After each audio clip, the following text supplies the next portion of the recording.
I want to go to Misty Allison right now, maybe because she knows what's really going on. She's a mom, lives in East Palestine, and I don't know whether any of these developments have comforted her or the governor today saying that there's no detection of any contaminants or noteworthy contaminants. Misty, good to have you. You've heard these reassurances from some all the way up to the governor and some others who are saying so far it's not as bad as some had feared. What do you think when you hear that? Yeah, so I was just listening to the press conference right before joining this interview, and I would say that it was good to hear from the governor and hear everything that is going on. But I will say from the community perspective, the amount of skepticism is honestly to be expected and really warranted, in my opinion. No, I can understand that. Misty, what advice are you taking on the water? At first, the governor was saying just bottled water, but now the drinking water is fine, except if you've got well water. What are you doing? How are you dealing with all this? So the way that my family is dealing with it, I do believe that the city water is being tested probably way more than it's ever been tested before. We are still very concerned about the groundwater and for everybody that we know who does have wells, and they are going to be getting their wells tested and waiting for all of that. I would say we do have city water, my family, but we are currently still using bottled water and cooking with like jugs of water, for instance, just out of a lot of precaution. Has Norfolk Southern reached out to you, Misty? No, Norfolk Southern has not reached out to me or my family personally. So there was talk that they were going to provide checks, I believe, up to $1,000 for now.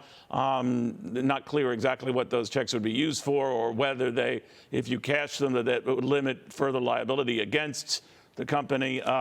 Your thoughts on that?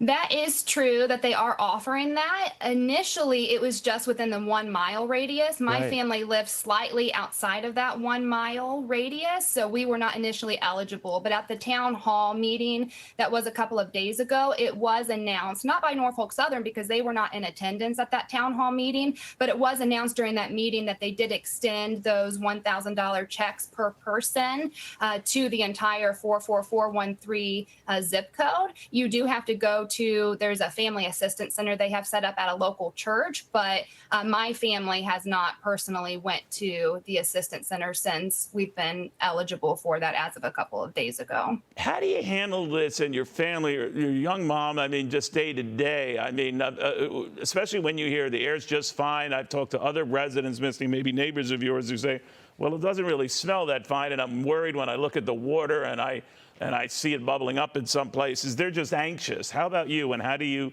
go about your day-to-day life? Absolutely. The anxiety is real. I would say that, my son is back in school. My daughter is 16 months old, and so she goes to an in-home daycare.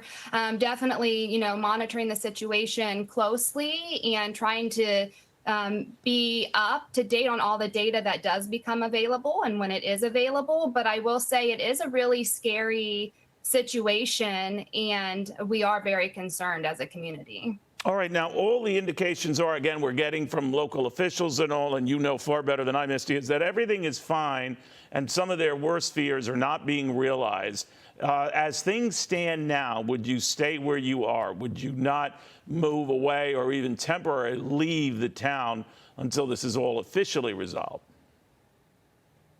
That is a really good question. So we did evacuate for about a week to the Pittsburgh area, and then we came back last weekend because school was going to be in session on Monday, and my son did attend school the entire week. But we love East Palestine. My husband and I moved to East Palestine about 4 years ago now. We lived in a lot of different big cities. He's from East Palestine, and we really chose to move back to this community because we love small town living. We love our church and our library and all of our friends and just the community. It's just such a great place to live, and it's just such a tragedy that this happened. So we do want to support the community in any way that we can, and we would really love to stay here.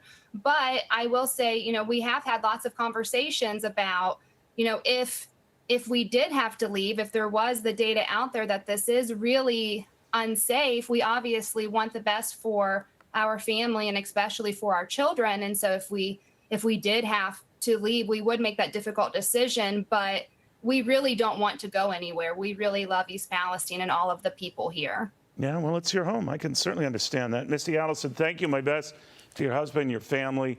You'll get through this, I have a feeling.